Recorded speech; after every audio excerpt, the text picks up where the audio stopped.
Hello friends मु विचित्रा आपण को learn with Vichitra YouTube channel को स्वागत जनाऊे। आज एक गुरुत्वपूर्ण इनफॉरमेशन उपरे टिके नजर पकाइबा। एही खबर टिको टिके देखंतु। सफल हेउनी ऑनलाइन उपस्थान। बायोमेट्रिक उपस्थान पाई सरकार व्यवस्था कले। राज्यर समस्त स्कूल शिक्षक और छात्र छात्री उपस्थान ऑनलाइन रे पकाइबे बोली कहागला। एथिपाई यूनिफाइड ऑटोमेशन सिस्टम बा यूएएस को मध्य लागू करागला विद्यालय गणशिक्षा विभाग द्वारा। किंतु तथापि यह सफल हो पारुनी। शिक्षक माने कारण दर्शाउछंती जे उपस्थान पकाइबा बेले प्रवेश प्रस्थान पकाइबारे असुविधा हेउछे। एपरिक अनेक शिक्षकंकर बदली डेपुटेशन आदि होइथिबारु एथिरे समस्या हेउछे बोली जणा पड़िछि। एहाकु नै वर्तमान चिंतारे एबे गणशिक्षा विभाग समस्यार समाधान पाई डीईओ एवं बीईओ मानक निर्देश दिया जाइछे। चलित शिक्षा वर्षरु एहाकु लागू करबाकू गत एप्रिल मासरे मध्य समस्त जिला शिक्षा अधिकारी को चिठी करा जाइथिला। हेले यह सफल हो पारला नहीं। हाथ गणति केतेक स्कूल और जिला को छाड़ीदेले सबुठी यह फेल मारिला। शिक्षक माने भित्तिभूमि नेटवर्क समस्या थिबा देखाई उपस्थान आउ पकाइले नहीं, जहाँ वर्तमान विभाग मुंड बिंधार कारण होइछि।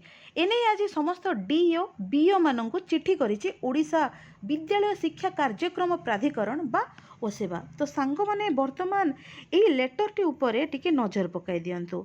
एही लेटरटी आसीछि state project director Ananya Das ठारू to all DEO cum DPC एवं ऑल बीईओ को। तो यार सब्जेक्ट रही implementation of teachers and student attendance in all government and government aided school. अर्थात समस्त गवर्नमेंट एवं गवर्नमेंट एडेड स्कूल रे टीचर एवं स्टूडेंट को उपस्थान को कार्यकारी करबा पई कहा जायछि।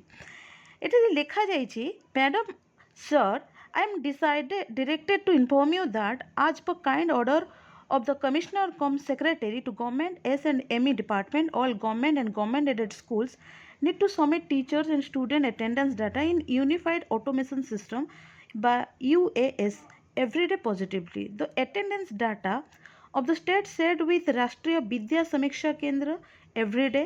It is observed that most of the school facing issues in clock in and clock out due to incorrect longitude or latitude, shift allocation and transfer और डेप्यूटेशन ऑफ टीचर्स। अर्थात समस्त गवर्नमेंट और गवर्नमेंट एडेड स्कूल गुड़िक यूएएस आप रे teachers एवं student attendance data प्रत्येक दिन देबे बोली कहा जायछि। राज्यर शिक्षक छात्र छात्री उपस्थान तथा तथ्य गुड़िक राष्ट्रीय विद्या श्रमिक केंद्र बा आरबीएसके को प्रतिदिन प्रदान कराजिबो। अनेक विद्यालय क्लॉक इन एवं क्लॉक आउट रे समस्यार सम्मुखीन हेउछंती। भूल अक्षांश द्राघिमा एवं शिक्षक मानकर शिफ्ट एलोकेशन और ट्रांसफर एवं डेपुटेशन जोगु। तो तेणुकरी एही समस्त इश्यू गुड़ी को respective BO DO 25 October 31 October मध्य आड्रेस करने सह डिस्ट्रिक्ट एवं ब्लॉक एमआईएस को साहाय्य मध्य समस्यार समाधान करेंगे बोली कहुଯାଇଛି। जो समस्या गुड़िक समाधान हो पारिबो नाही से गुड़िक यूएएस पोर्टाल रो मॉनिटरिंग व्हाट्सएप ग्रुप रे एसपीओ टेक्निकल सपोर्ट टीम साहाय्य समाधान करने पाई मध्य चेष्टा करेंगे बोली एही चिठी रे कहुଯାଇଛି। किंतु एही निर्देशनामा को कड़ा विरोध करिछि ओडिशा माध्यमिक स्कूल शिक्षक संघ बा ओस्टा। देखंतु वर्तमान एही लेटरटी उपरे जहाँकि ओस्टा रे कहुଯାଇଛି, जो doctor N Tirumala Nayak commissioner cum secretary school and mass education को ओस्टा एक लेटर करिछि जार सब्जेक्ट रही regarding implementation of unified automation system attendance for teachers and students of Odisha.